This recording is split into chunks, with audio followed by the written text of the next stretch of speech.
English as a kid and Turkish as a...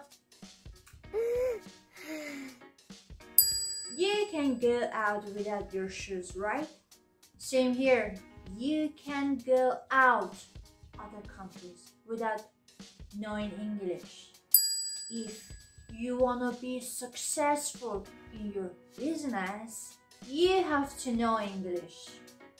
Because each year there are less and less opportunities on the market for people who don't know English.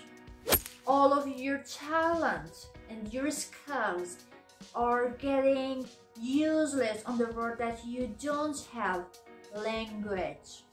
But someone fewer skill and talent but good at English more likely get special job or do for his or her talent.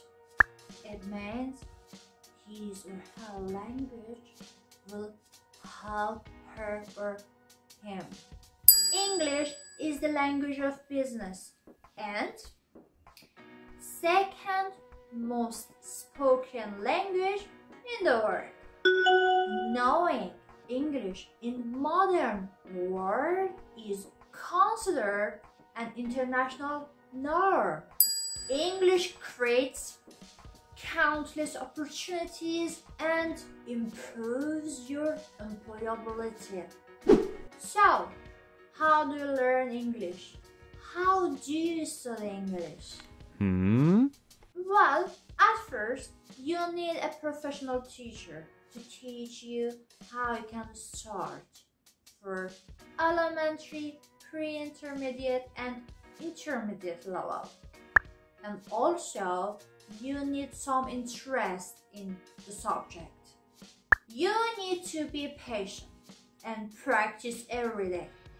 And you should watch good movies with good accent and listen to news, podcasts, musics, practice lyrics, watch good series, writings, and find a good partner as your classmates, friends, or chatting on the net.